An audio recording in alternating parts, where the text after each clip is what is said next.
It has been evident for more than 25 years that America is a nation in decline.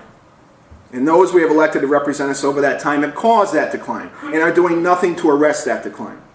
Over the past 6.5 years, that process has been accelerated.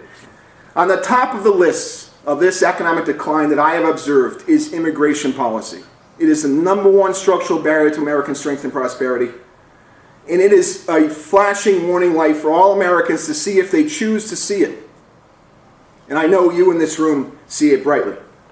America's immigration policy, as practiced over the past 6 years, represents a clear and present danger for the national security of the United States. President Obama promised to transform America, and he is doing just that. Culturally, ethnically, linguistically, via unchecked legal and illegal immigration. He ignores current law, has introduced unprecedented refugee integration program in all 50 states, has incentivized a flood of humanity at our borders, primarily our southern border. All the while, a conspiracy of silence echoes from Capitol Hill, including Representative Renee Elmers. Members of Congress have abdicated their constitutional responsibility, content to watch the actions of a lawless U.S. president. Were it not for a federal judge in Texas, the immigration chaos we are experiencing today would be even worse. Boiled down, national security is about our individual and collective protection from domestic and foreign threats to the life and lifestyle Americans have become accustomed. When we speak about national security, we are speaking about protecting America's unique way of life.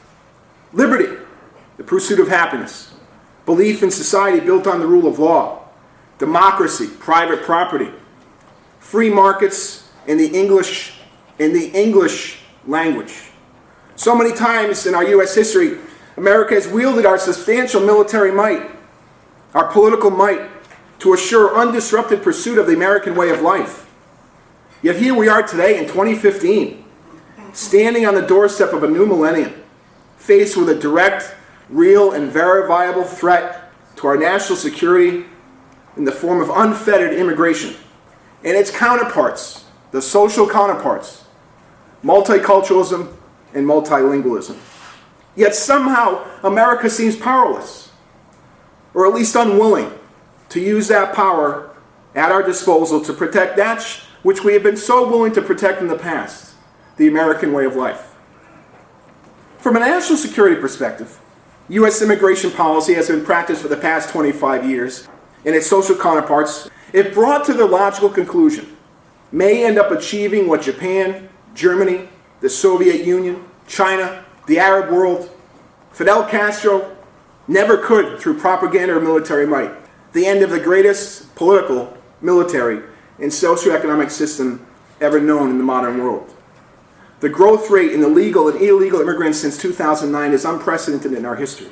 If you want a list of reasons why real wage growth in the U.S. has been sluggish for decades, immigration is at the top of the list.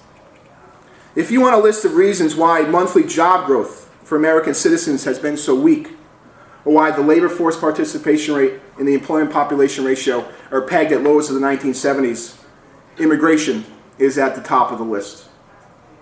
If you want a list of reasons why Americans are being priced out of urban real estate ownership in America's largest cities, immigration is at the top of the list. If you want a list of reasons why local, state, and federal budgets are in deficit, immigration will be near the top of the list.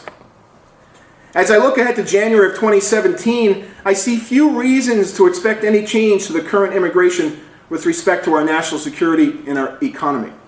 I am deeply concerned about the threat ISIS poses. They have said they are coming to attack us. And still our southern border remains wide open. Ladies and gentlemen, we don't stop illegal immigrants anymore. We manage their entry and disperse them throughout the country. President Obama's Syrian Muslim refugee program is spreading Islam throughout the country. U.S. immigration policy as practiced for the past 6 years must be stopped. There is sufficient grounds to argue for a pause in permanent visa issuance and a reduction in short-term visa issuance until we get our arms around the problem. Thank you. The problem is too much immigration. The problem is the numbers. We must end the illegal immigration and sharply reduce legal immigration.